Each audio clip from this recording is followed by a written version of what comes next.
capítulo 8, né? E vamos lá, já deixa tudo certinho aqui, ó. Tudo enquadrado. Bom dia, Rafinha, tudo bem? Como é que você tá, meu querido? Animado, motivado? Eu tô animado e motivado aqui. Tô se ajeitando aqui, porque tem lugares e lugares aqui da transmissão. Muito bom dia, Rafa. Bom dia para você que tá conectado com a gente aqui, 7 horas. E hoje, Gênesis capítulo 8. Nós estamos na jornada dos 50 dias. E eu vou compartilhar contigo a mensagem. O cenário ficou bonzinho até, né? Tive que improvisar, Rafael. Tive que fazer aqui no canto mesmo. Lá no quarto onde eu preparei todo o cenário, a internet ali, o transmissor, não deu certo. E é isso, bom dia, querida. Tudo bem? Seja muito bem-vinda aqui também, tá bom? Então, amados, a nossa meditação de hoje está baseada em Gênesis, capítulo 8. E é interessante esse texto de Gênesis 8 aqui, porque ele fala do final do dilúvio, né? Quando o dilúvio já começa a baixar, e tem algumas lições importantes aqui que eu quero compartilhar com você. E o primeiro texto já diz aqui, ó: lembrou-se Deus de Noé e de todos os animais selváticos e de todos os animais domésticos que com ele estavam na arca. E Deus fez soprar um vento forte sobre a terra para baixarem as águas. Ao olhar nesse primeiro texto, de Gênesis capítulo 8, verso 1, eu vi o seguinte, uma coisa interessante. A primeira lição que podemos aprender aqui é justamente sobre a fidelidade de Deus, né? E o título da mensagem de hoje é A Fidelidade de Deus em Meio à Tempestade. E a primeira lição que a gente pode aprender aqui é justamente sobre a fidelidade do Senhor. A fidelidade de Deus em meio às tempestades em nossa vida. Olá, Lindaura, bom dia. Tudo bem? Amém, que bom, né? Que bom estarmos juntos aqui, conectados, né? Deus seja louvado. Essa declaração de Deus aqui, na palavra sobre Deus, né? Interessante. Eu peguei um comentário bíblico do Warren Wiersbe. Dá uma enroladinha na língua, né? Mas olha o que ele diz aqui sobre essa questão do lembra-se.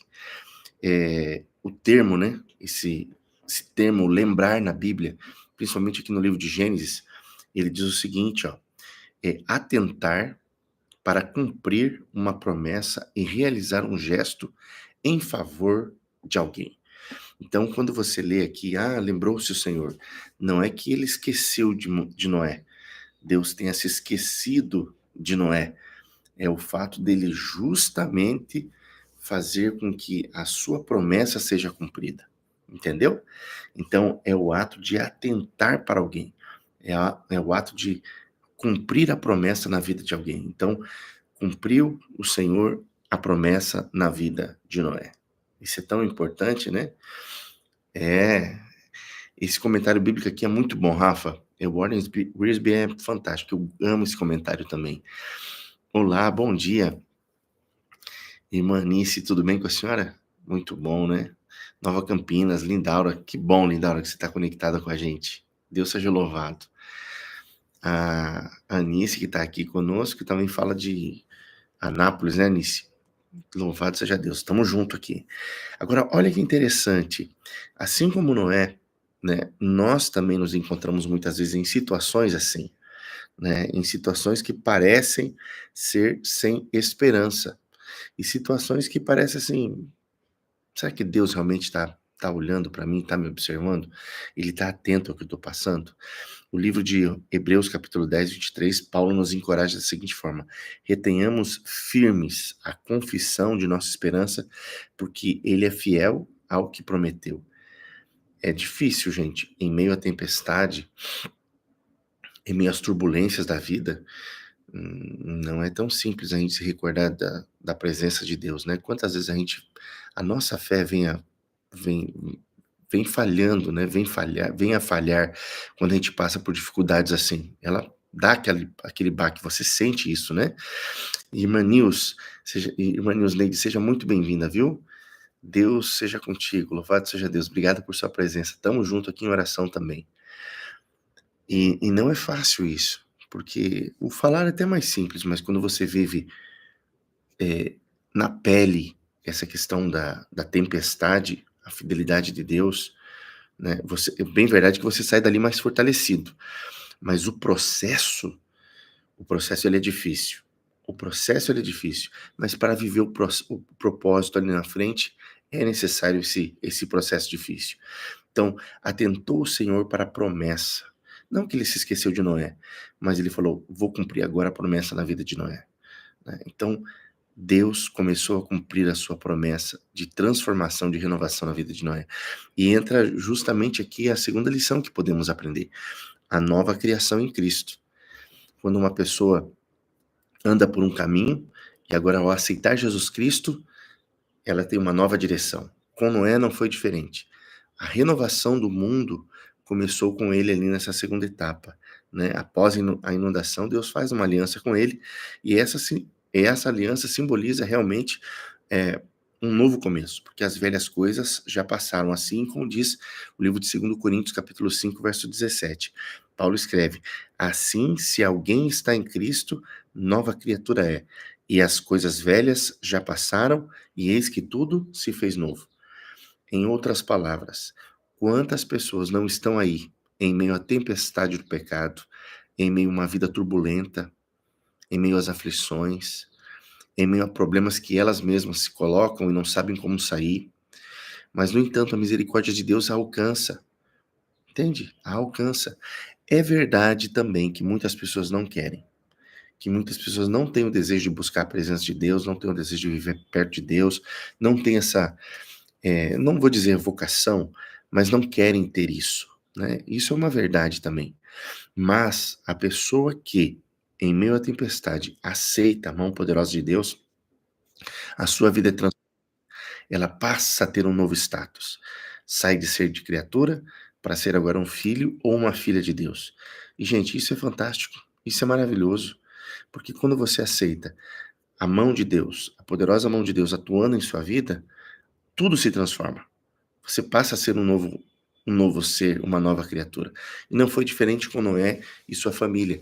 A promessa de Deus foi justamente essa: a partir de ti agora, eu vou fazer uma nova aliança. A partir de ti, eu vou transformar, vou renovar esse planeta. E agora vocês devem sair da arca e vocês devem renovar e devem multiplicar e viver uma nova vida. E assim foi que aconteceu. E aqui entra a terceira lição que nós aprendemos aqui de Gênesis capítulo 8, justamente a esperança da promessa. Gênesis 8 nos apresenta a respeito do arco-íris, né? E Deus nunca mais ele vai destruir a terra com água, né? A Bíblia diz: enquanto durar a terra, eh, vai haver chuva, vai haver sol, vai haver inverno, vai haver verão, mas eu não vou destruir mais o planeta Terra com isso. Vai haver as estações do ano, e tudo isso foi modelado na Terra, tudo isso foi para a projeção da Terra, para uma nova vida na Terra. Foi isso que aconteceu. O planeta Terra realmente passou por uma renovação. E eu digo para você, quando as pessoas aceitam a Jesus Cristo, quando elas buscam a presença de Deus, buscam a palavra de Deus, e elas assim aceitam, tudo se transforma. Tudo passa a ser algo novo, algo diferente na vida delas. E sabe por quê? Porque onde Cristo entra, a renovação, a transformação, ela acontece. Não tem como as velhas coisas permanecerem na vida da pessoa.